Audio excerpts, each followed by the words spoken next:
But that's really the subject of our next work. God willing, and given the resources and the funds to produce it, that's where we'll go next.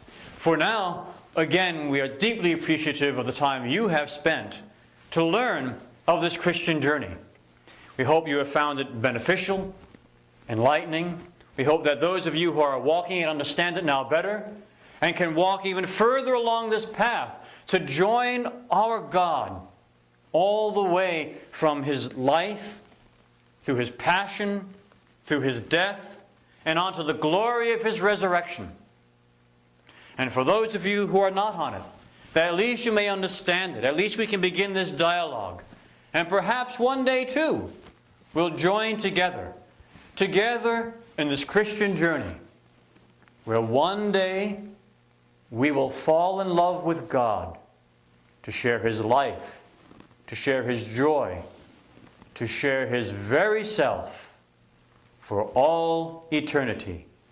For that indeed is the end of the Christian journey.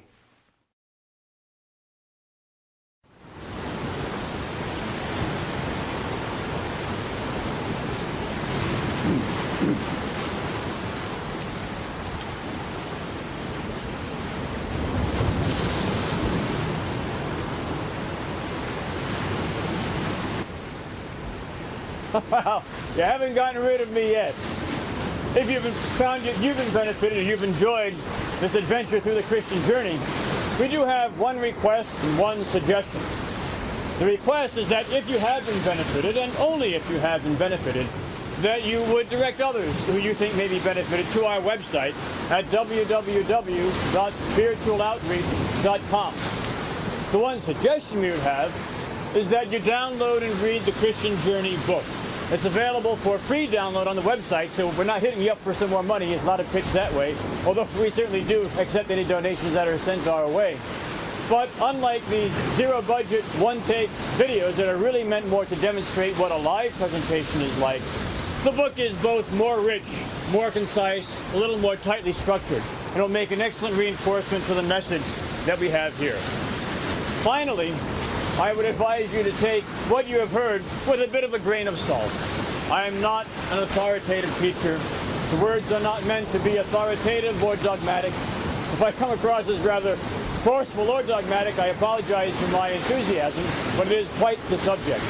Really, all these are a sharing of what I have tried to come to see in making sense of the world around me, and in this active walk with God for the last 35 years. One more thing I did forget. I never told you how the story of Philemon and Onesimus turned out. Well, we find many years later, we have a series of letters from a gentleman named Ignatius of Antioch. And in Antioch, if you may recall, that's where Paul and Barnabas had set out for their missionary journeys. Later on, Peter became the bishop of Antioch, and after Peter went to Rome, Ignatius becomes the bishop of Antioch. And he surrendered himself to the Romans and is heading off, being marched off to Rome to be fed literally to the lions. And as he goes, he writes a series of letters to the churches in Asia Minor. And he addresses some of the bishops by name. And interestingly, we come to find that at the end of the story, both Philemon and Onesimus become faithful bishops of neighboring churches in Asia Minor.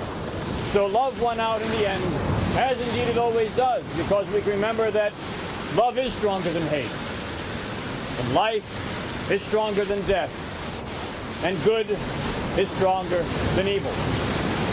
So God bless, Godspeed you on your walk in the Christian journey, that may we one day rest together in the eternal love of God. Goodbye.